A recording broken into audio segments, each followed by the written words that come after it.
Witam serdecznie wszystkich widzów mojego kanału. Nazywam się Krzysztof Trzaskalik. Tutaj będę na moim kanale prezentował moje gołąbki i co w mojej hodowli. Także żeby nie przegapić żadnych filmów, dajcie łapkę w górę, dajcie subskrypcję, dzwoneczek i napiszcie komentarz, co byście chcieli zobaczyć z mojej hodowli. Pogoda prześliczna. Zbliża nam się sezon lotowy. Na gołębniku lotowym wszystkie gołębie już wyniosły jajka. No tak prawie wszystkie, wiadomo, bo zawsze jakieś jedne już zniosły i zdążyły stłuc. Tak to po prostu wygląda. Jebanie, co to jest?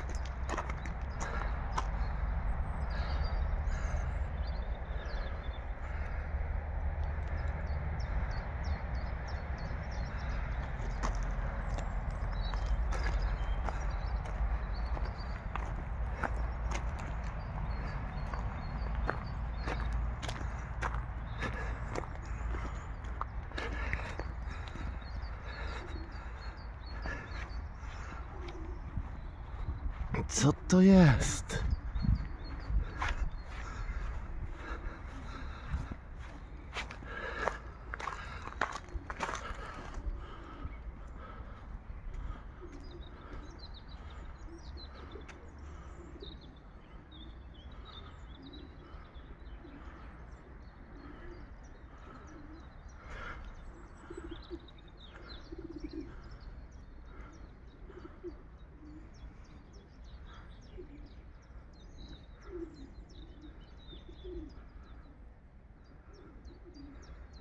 Co to było? Koledzy, taka prośba, bo wysyłacie mi te obrączki, tylko że tych osób, co mają mi te obrączki wysłać, jest więcej i pojawia się problem, że przychodzą same obrączki, ale tu nie ma nawet nadawcy, ani imienia, ani nazwiska, żebyście do środka wrzucili dane imię, nazwisko, bo dostałem obrączki, a jakby nie wiem, czyje obrączki są od kogo. Więc trochę śmieszna sprawa z tymi obrączkami, jest zamieszanie. Więc albo koledzy za jakiś czas musicie się ze mną skontaktować i mi zadzwonić, kto jakie numery oddziału ma, żebym ja sobie po prostu zanotował, do kogo czyje obrączki są. Albo nie wiem jak, albo po prostu losowo będziecie mieli te młódki wybrane i potem, które obrączki będą z twoimi młódki z twoimi obrączkami, to do ciebie pójdą, bo ja nie jestem w stanie zlokalizować nazwisk tych hodowców na podstawie samych obrączek. Często jak dzwonicie, to nie wszyscy nawet się przedstawili, jak się nazywają, albo w jakim rejonie, w jakim oddziale. Nawet rejonie jak latają, to ja niekoniecznie muszę wiedzieć, jaki tam jest oddział. Wyście ze mną gadali, dla was jest oczywiste, wysyłacie mi obrączki. Tylko że ja mam kilka takich osób i po prostu się pogubiłem, czyje obrączki są od kogo. Więc tutaj prośba właśnie, aby się po prostu określić i mi pomóc w rozwiązaniu tego problemu. Bo dziesiątki i piątki to popularne liczby, a tak wysyłacie, więc jakby ilości gołąbków są te same u różnych hodowców i nie sposób mi się zorientować, czyje są czyje, a nie ma żadnej karteczki, niczego, żadnej informacji, adresu, niczego do kontaktu.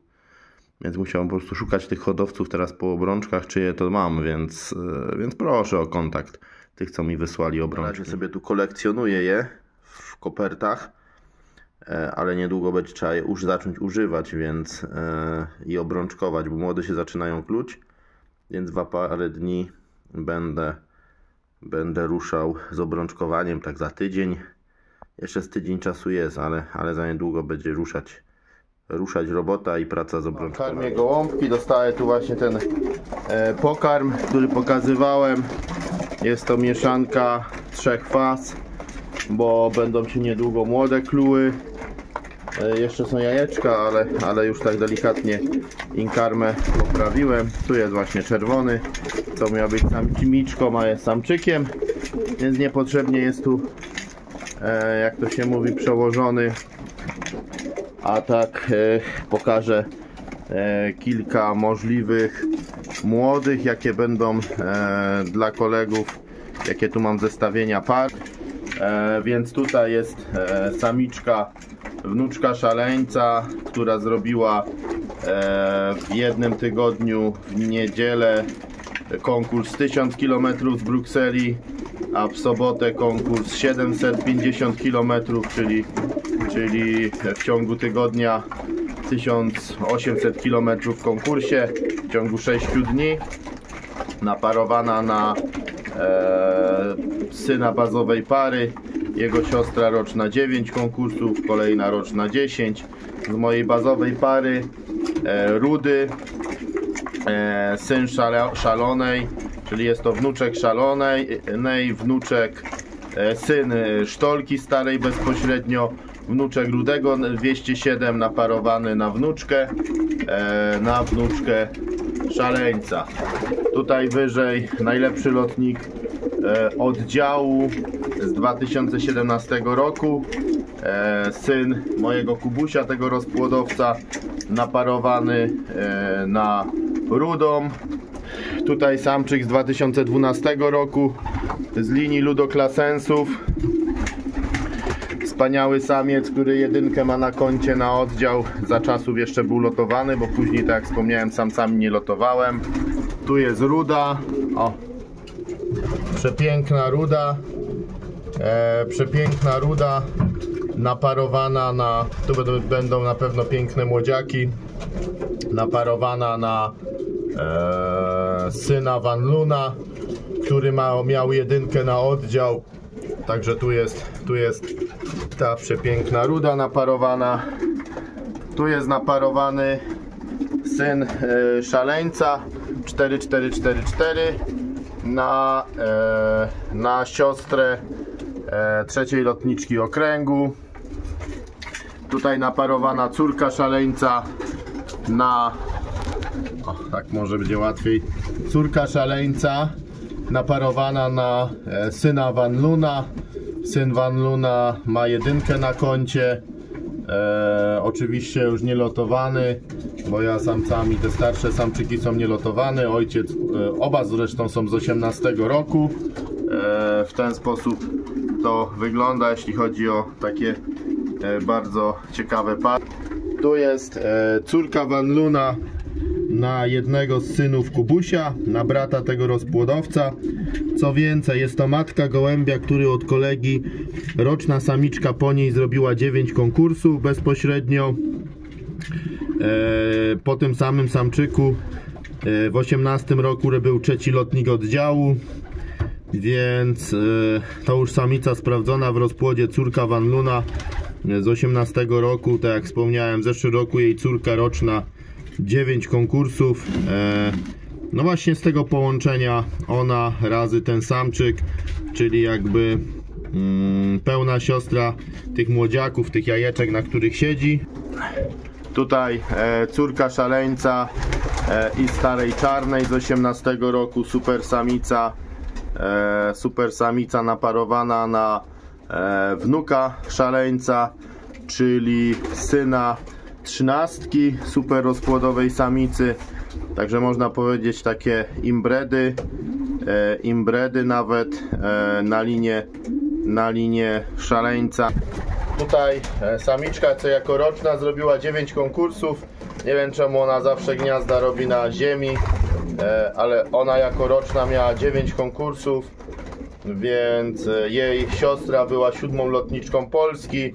Jej brat zrobił dwulatek 9 konkursów. Także nic więcej chyba. Ruda samiczka. Tam na jajkach siedzi trzecia lotniczka okręgu. I wspominałem, że młode się będą kluły, bo widzę tutaj skorupkę. Także tu one były 2 dni czy 3 dni później puszczone, bo te gołębniki były tak kolejno puszczane. Także widzę, że pierwsze młode tutaj też w tym gołębniku zaczynają się kluć, także nie przeszkadzam im, dostały papu i idę dalej robić swoją robotę. To tak śmiesznie wygląda, tu już się więcej młodych pokluło, bo ja ten gołębnik puściłem 20, a potem tak co 3 dni puszczałem kolejny. Się trochę też nie umiałem zdecydować, kiedy te gołąbki puścić w pary. Puściłem te, a potem uznałem, że trzeba też kolejne puścić, bo nie ma na co czekać. Dobrze zrobiłem. Nawet powiem głupio, trochę żałuję, że nawet nie zrobiłem tego wcześniej, że nie puściłem tak jak zwykle w walentynki, bo jakby do tej metody, którą będę stosował te tydzień później wypuszczenia, to i tak nic mi nie daje pozytywnego, wręcz na minus, bo chodzi właśnie o próbę rozlatania tych gołębi, o rozlatanie tych gołębi, że ja bym miał młode, to by no w jajek wiadomo, jeden siedzi, drugi wychodzi. Teraz jeszcze niektóre gołębie, co się goniły na jajka, to nie szło puszczać. Ogólnie problem potworny z oblotami, lata tu pełno jakichś drapieżników. Nie wiem nawet co to za stwory są przeróżne, więc jest potworny problem. Już chwytam się wszelkich możliwych metod na te stwory.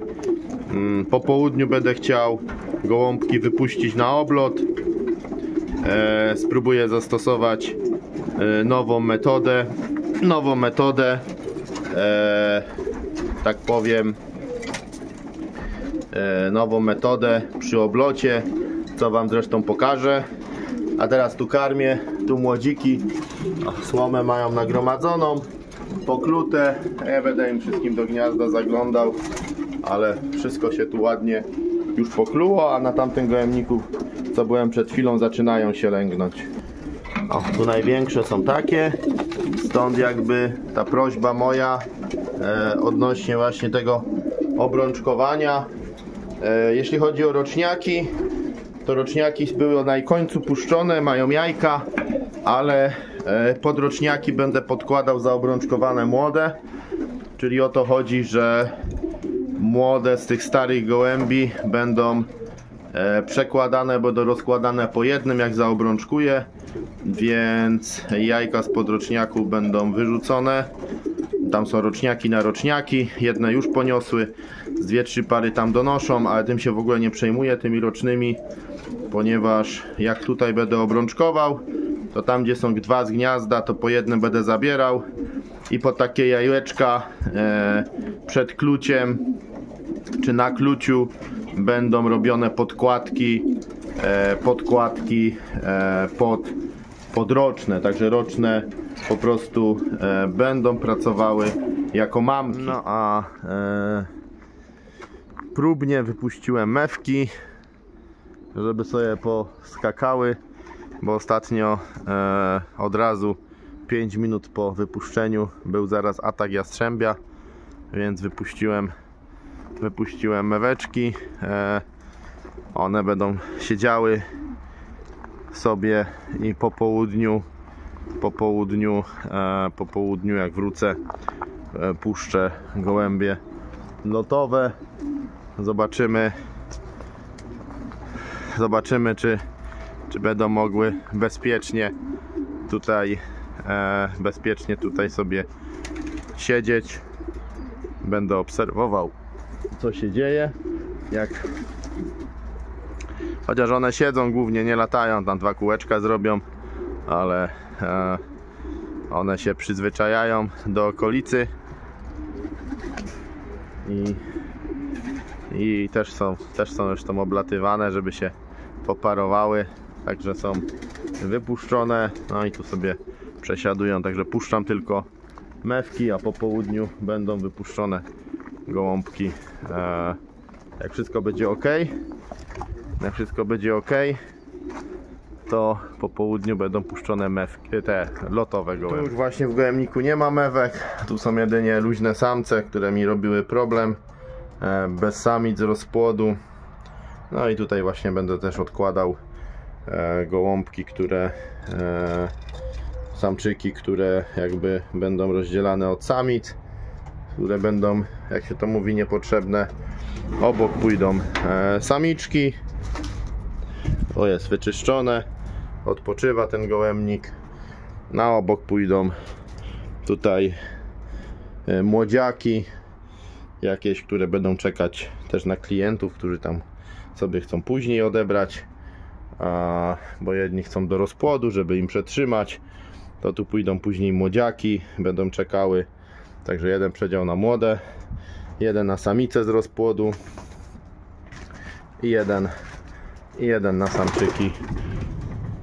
na samczyki z rozpłodu, które sobie tu będą dychały, ewentualnie czekały na zmianę domu, jak to się mówi. Także mają tu taką wolierkę, bardzo chwalę sobie tą wolierkę, super sprawa, strasznie ułatwia mi życie. W sprawie choroby gołębi młodych z Tomkiem Klinczakiem wspominaliśmy. On wspominał o dwóch rzeczach, które można w fajny sposób zastosować, czyli jedna z nich to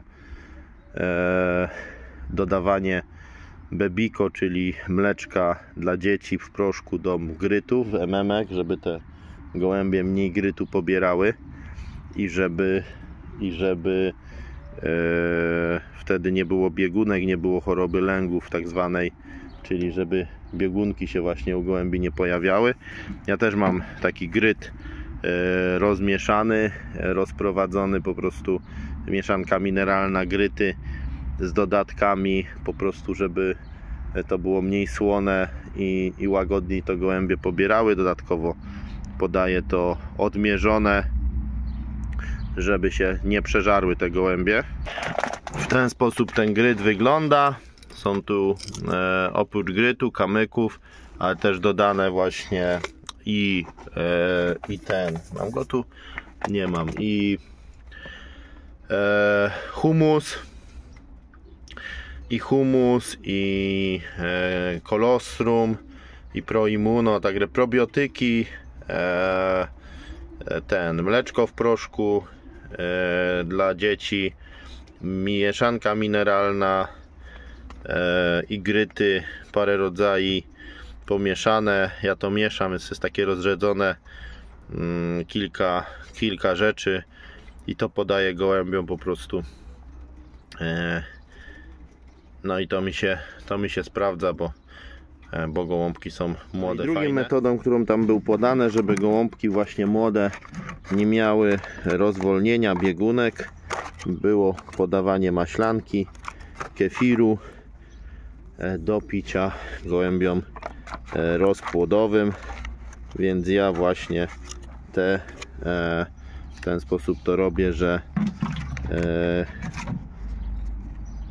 do wody dodaję kefirek i do wody jest dodawany kefir i podawane to jest gołąbkom do picia. Także zwykły kefir, on ma dobre bakterie, wszystko i super właśnie wiąże kał, że nie ma biegunek. Jest to też super patent, który pomaga, więc ja właśnie ten kefir gołąbkom moim podaję do picia, czyli biorę kefir. To są takie, po ile one mają pojemności? One mają 150 gram. Wiadomo, weźmie się takich z 8. To jest, ja tego nie daję pół na pół,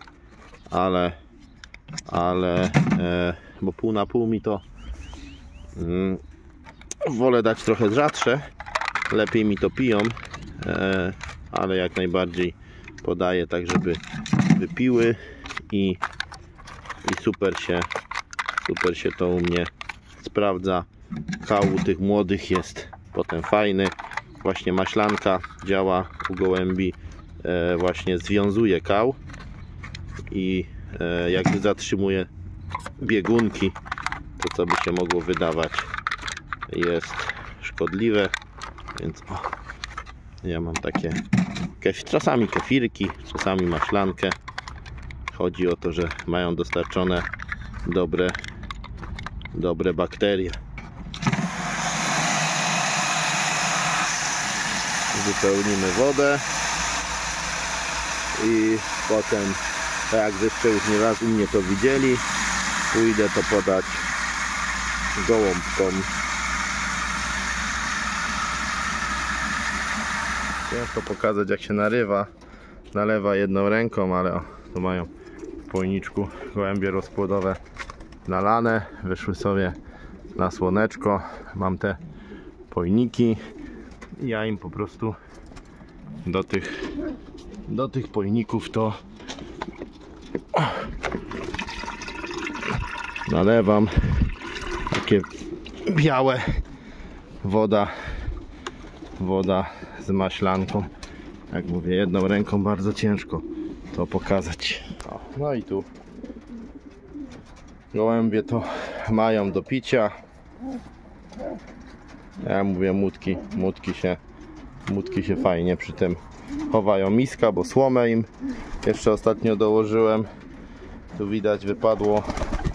Chętnie to zbierały. I będę chciał puścić gołąbki w końcu na oblocik. Tu na oblocie już parę mewek, że tak powiem. Parę mewek lata, ale chcę puścić moje lotniki. I największy problem nasz hodowców właśnie jastrząb i drapieżniki, jastrzębie. Po prostu już zacząłem wcześniej coś tam próbować wypuszczać, ale to była jedna wielka tragedia, ponieważ atakował przy każdym wypuszczeniu. I robię taki eksperyment, jak się skurczybyka pozbyć, i doradził taką poradę, gdzieś tam usłyszałem, żeby kupić sobie sowę, puchacza, bo puchacz odstrasza jaszczębie, on na nie naturalnie czy tam poluje, jest ich przeciwnikiem. No więc przyszłem z pracy, przywiozłem mojego puchacza, jak słyszycie emituje głosy i doradził.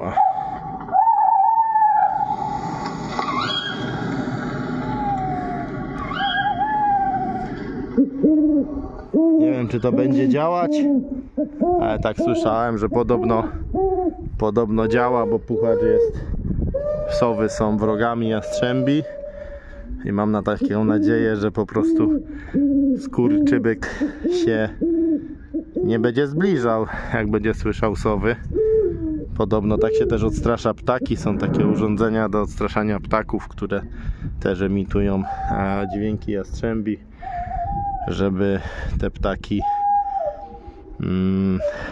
tak powiem uciekały. No więc to Antoni Jankowski, pozdrawiam go, od niego to usłyszałem, że dźwięki sowy, nie wiem czy takie, on mi nawet chyba posłał na maila, jakie dźwięki sowy odstraszają te jastrzębie. Ja sobie coś takiego ściągnąłem z internetu, taką godzinną sówkę, i ona tu piszczy już od jakiegoś czasu. Mam nadzieję, że po prostu jeśli jakieś jaszczębie są, to się będą przynajmniej miarkowały. No bo gołębie trzeba puszczać, no co robić, więc wypuszczę i zobaczę, jaki to przyniesie efekt. Możecie dać znać w komentarzu, czy słyszeliście o takim sposobie powstrzymywania jaszczębia. Może macie jakieś inne ciekawe sposoby, żeby go zniechęcić do atakowania na nasze gołębie. Także gołąbkom otwieramy.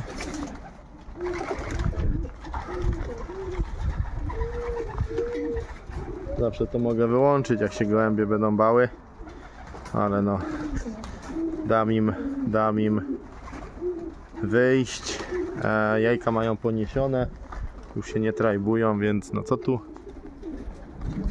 co tu zrobić? Spróbuję je wypuścić w tej pozycji. No i będę czekał na reakcję. No i latają. Widok, na który czekaliśmy.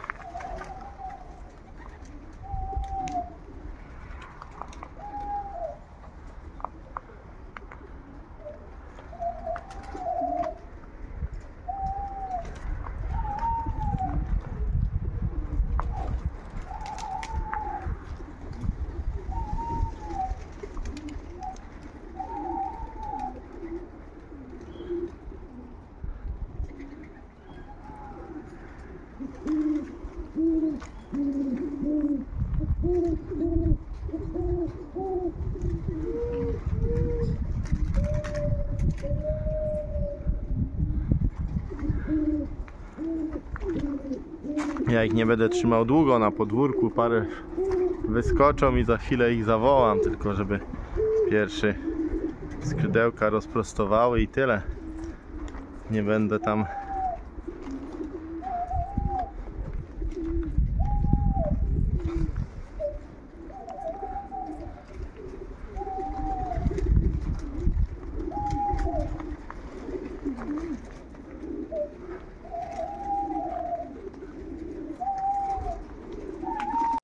tam latają, widać i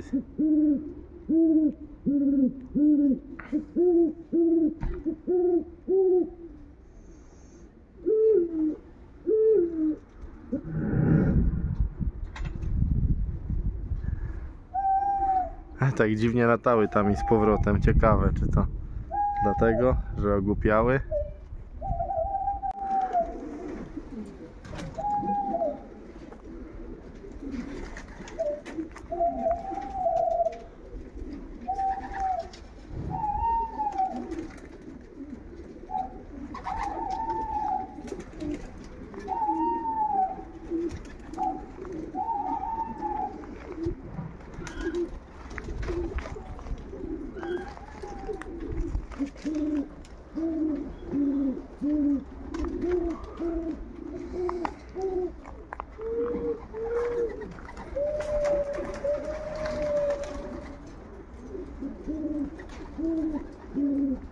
O, ten samiec przy pierwszym wypuszczeniu zapomniałem, że go parowałem, a to jest samiec z woliery i oblatał się.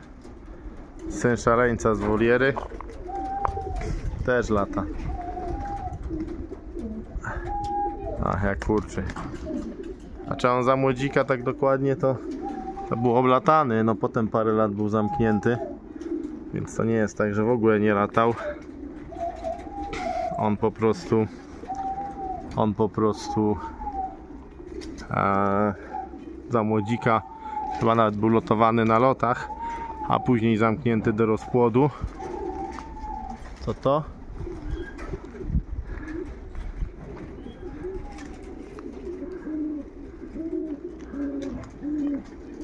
Nic nie widziałem, żeby coś zawinęło. One chyba same tak zawinęły.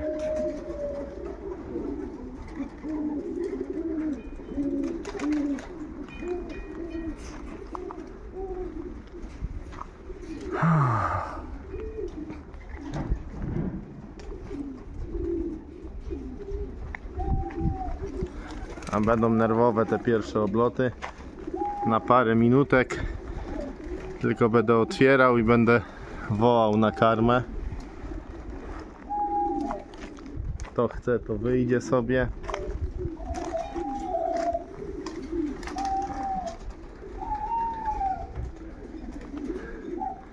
I tyle w temacie. Chyba się trochę boją. Wyłączę moją sowę i będę obserwował.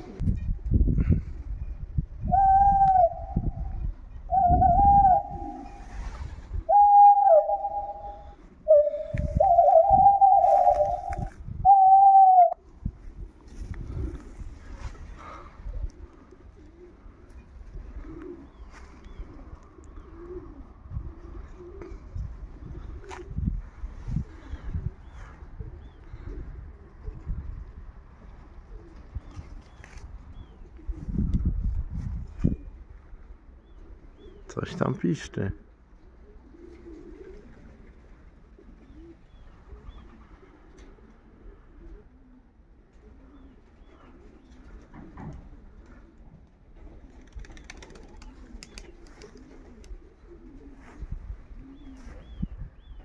Dokładnie, coś piszczy.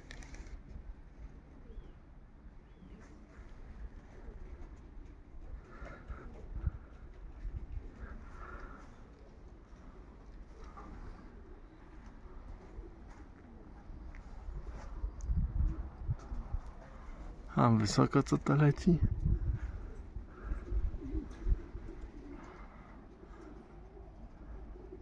A widać takie spanikowane te gołębie. Jak nerwowo latają.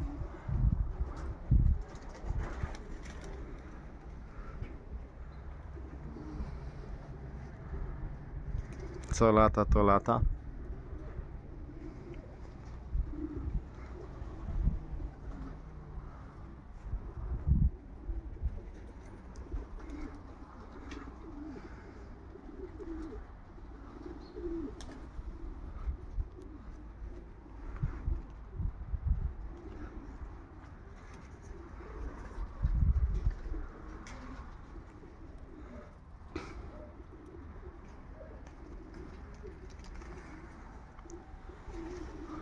No i koniec oblotu. Zwołałem gołąbki. Jeszcze nie weszły wszystkie, one niegrzeczne. Ale cóż zrobić, mam nadzieję, że szybciutko powchodzą, bo się rozhukały.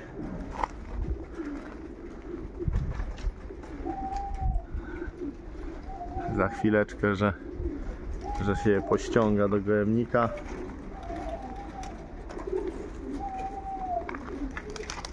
I że żadnego ataku nie będzie.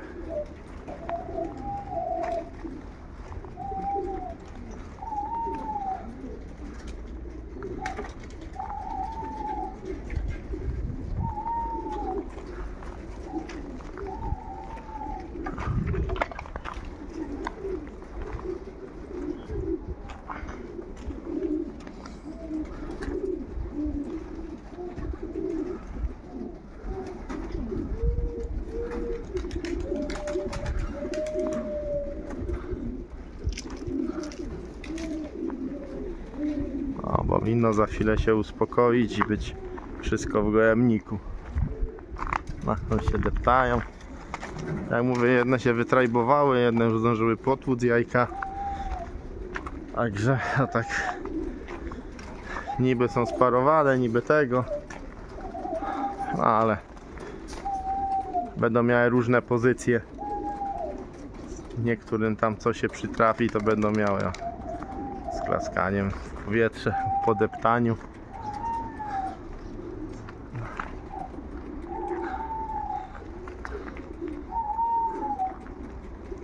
Wróciła do samca. Jedne się nie przejmują tym odgłosem.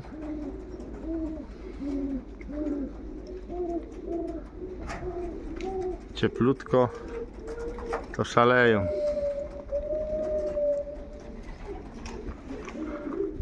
Także dziękuję za uwagę.